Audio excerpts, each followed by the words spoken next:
Et le film donc documentaire Retour à Babylone, Semiramis Itzhak.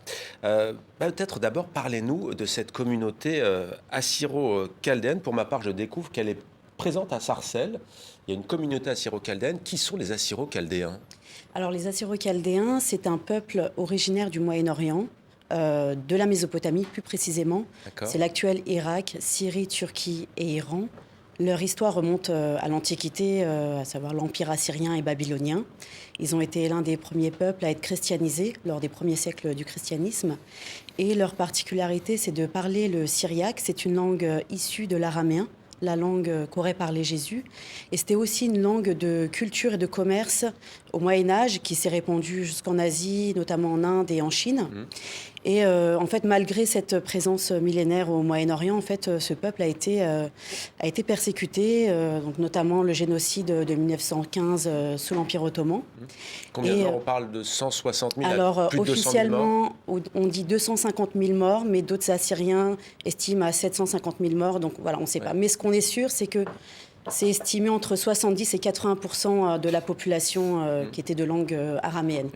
Et vous revenez aussi d'ailleurs dans le documentaire sur aussi ce peuple qui a été pris dans les tensions et les violences entre l'armée turque notamment et le PKK, les rebelles indépendantistes kurdes, Daesh également avec l'actualité, l'émergence du groupe djihadiste. Alors quel est ce cheminement qui vous a amené, vous et votre famille, notamment votre sœur Agnès, dans cette quête, cette volonté assez profonde, pour ne pas dire viscérale, de retourner, d'entreprendre ce chemin jusqu'à Erbil, au Kurdistan irakien, mais aussi en passant par le sud-est de la Turquie?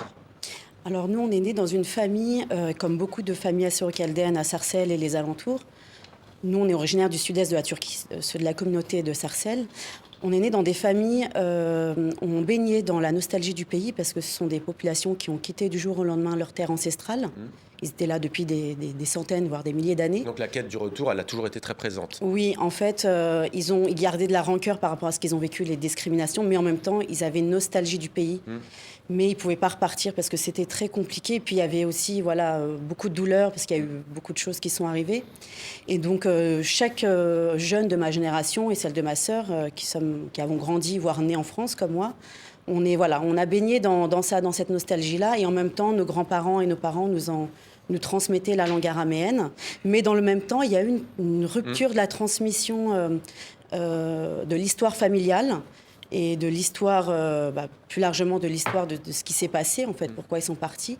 Et donc, il y avait en nous comme un vide, comme un besoin de savoir, de se reconnecter à là-bas pour pouvoir se construire et construire son identité française et à la fois assyro-chaldéenne. Et on va voir la bande-annonce dans un instant, mais peut-être Sébastien Descarré, vous, qu'est-ce qui vous a amené à vous intéresser à cette question, à ce peuple, à cette communauté? En fait, ça a commencé lors d'un documentaire que j'avais réalisé à Sarcelles, qui était sorti en 2015, qui s'appelait Sarcellopolis. Et j'avais arpenté la ville de long en large. J'avais aussi découvert, comme vous, en fait, cette communauté dont j'ignorais l'existence et qui m'a tout de suite fasciné par son histoire millénaire, puisque c'est quand même une communauté qui, dans sa psyché, vit en l'an 6674 dans son calendrier. Donc j'ai tout de suite été fasciné par la langue très particulière, le rite. Et puis la rencontre évidemment avec Semiramis aussi à l'époque et avec Agnès m'avait un peu donné l'envie de faire aussi un documentaire sur cette communauté particulièrement. Et l'aventure est donc née. On va regarder la bande-annonce, on en reparle juste après. Je m'appelle Semiramis. Je suis française et assyro-chaldéenne. Avec ma sœur Agnès, on a toujours eu ce besoin de se reconnecter à nos racines. Pour le coup, je veux juste y retourner. Ce lien, je sais que je ne veux pas le casser. Et je sais qu'il est là. Je vais vous montrer la tombe de mon père. T'es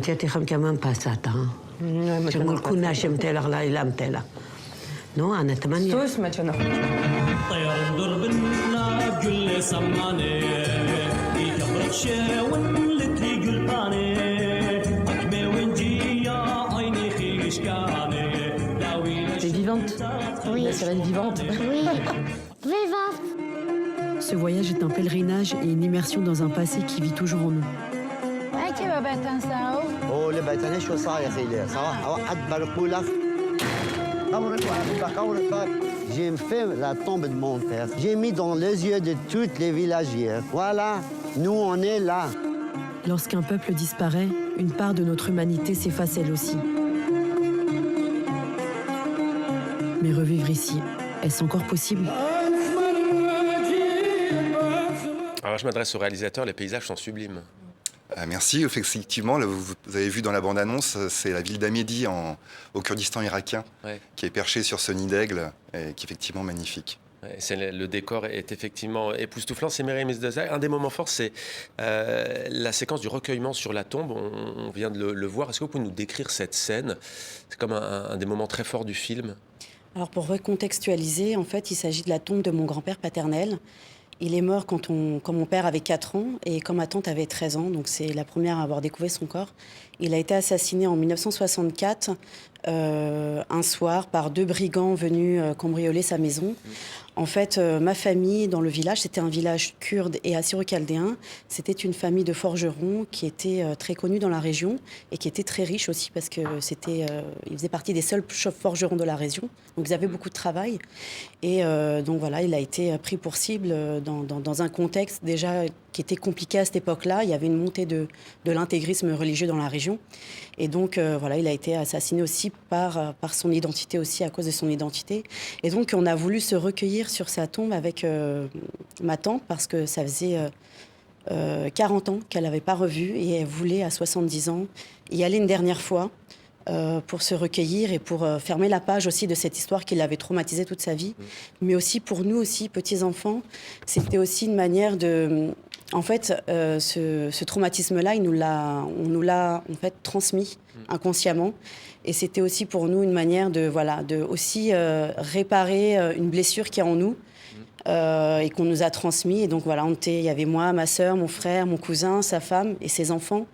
Et ces enfants aussi, en fait, ont pleuré en fait lors de ce recueillement-là. Et en fait, ça, voilà, c'est... Il y a un côté universel hein, avec des thèmes Exactement. comme l'exil, la transmission, l'identité. Et comme vous le dites, lorsqu'un peuple meurt, lorsqu'un peuple disparaît, c'est l'humanité qui meurt, qui se meurt.